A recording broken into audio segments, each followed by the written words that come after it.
The aim of this video is to debunk some common myths and misconceptions when it comes to training.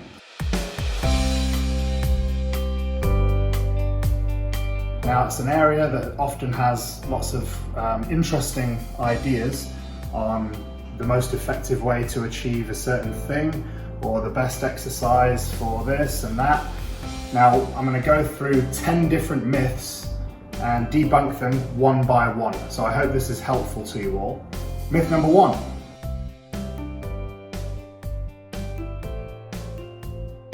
You must feel sore the day after a workout for it to be effective. Now, a lot of people are always searching for soreness, and if they don't feel sore, they feel like somehow the workout was a failure. In fact, it couldn't be further from the truth. Muscles can be effectively exercised without acute soreness afterwards. Therefore, you don't have to have the goal of being in pain after a workout.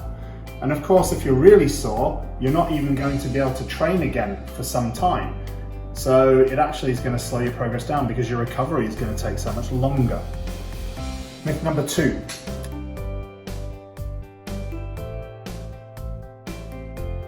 Wearing a jacket or some kind of coverall whilst doing cardio will increase your calorie burn. Now, this of course is also nonsense. I see people doing this in the gym quite often. Looks very uncomfortable to me. I wouldn't want to do that if you paid me. All it does is actually contribute to potential dehydration and fatigue. Heat may also reduce your caloric burn because you get tired faster. So you've got to think about it from a different perspective here. Myth number 3.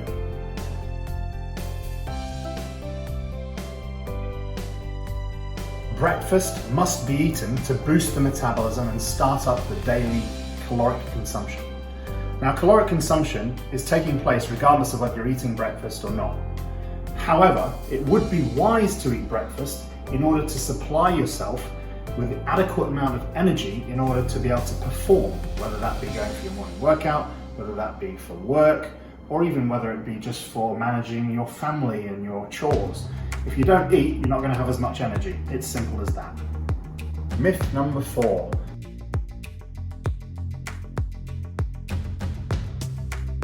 Doing sit-ups or strength training on your stomach reduces belly fat. This is a very common one and people still believe it. Specific strength training on the stomach area or abdomen does not reduce belly fat.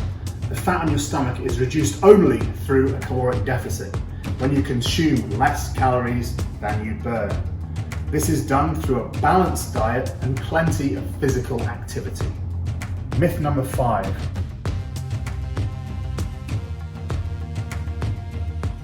Stretching after exercise is going to help you not feel sore. There's actually no evidence that stretching helps in this regard. Stretching will provide increased mobility, which is good for your coordination and also to counter the stress that you've just put your muscles through. Feeling sore actually happens when you expose your body to excessive stress, regardless of whether you stretch or not. Myth number 6.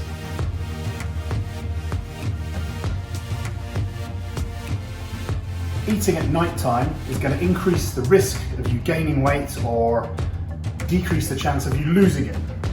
Actually, this is total nonsense. It is the total calorie intake during the day that counts.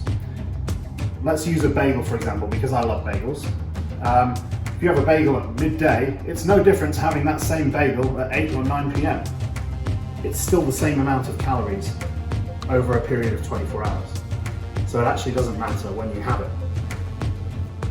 Myth number 7.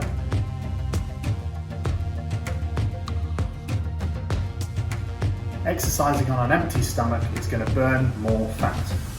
Now, the idea behind doing aerobics on an empty stomach is a practice that we know as fasted cardio. And that's where your carbohydrate stores in the body are depleted and you burn mainly fat. In addition, when your insulin levels are low, which is the case when you're fasting, you burn more fat. Now, there is some evidence that fasted cardio might boost fat burning, but only on a temporary basis. Over the course of days or weeks, which is what counts, research shows that fasted cardio doesn't offer any advantages whatsoever. This is particularly true in people who are not trained athletes. Doing hard exercise first thing on an empty stomach can be the equivalent of driving your car on an empty fuel tank. You might not get very far. Fuel yourself properly, you will be able to train much harder and for longer. Myth number 8.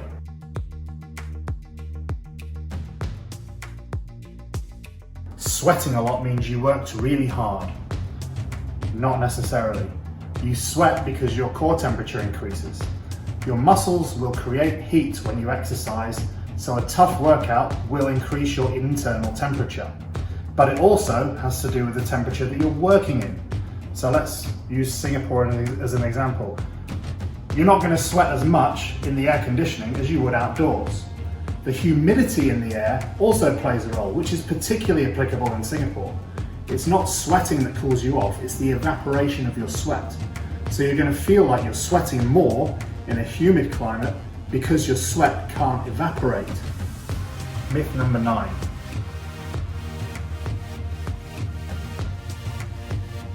Strength training is going to make you bulk up. This is one that usually comes from women that I've worked with, but not as much as it used to, so it is getting better. Now, it's pretty hard for women to bulk up from a normal strength training program because they just don't have as much testosterone as men. The difference in the hormone levels makes men more prone to be able to build more muscle. In fact, if weight loss is your goal, strength training can actually help you lean out, but you have to keep your nutrition in check too.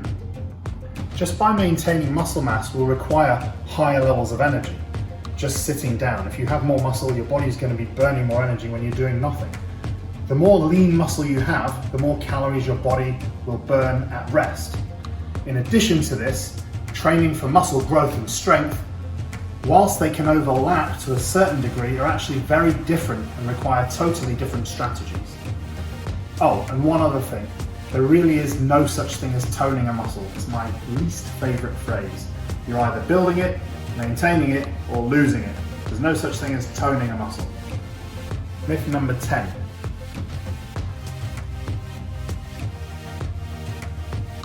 Now this one kind of leads off from myth number 9, what I was saying at the end.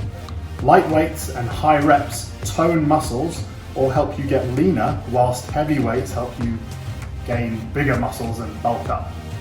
Now, anyone who gets lean will have always had to accompany this kind of training with a calorie-restricted diet. That's what accounts for their rapid fat loss. A leaner appearance is dependent on your level of body fat and muscle development. To see more muscle definition, you need to get bigger muscles and lose more fat.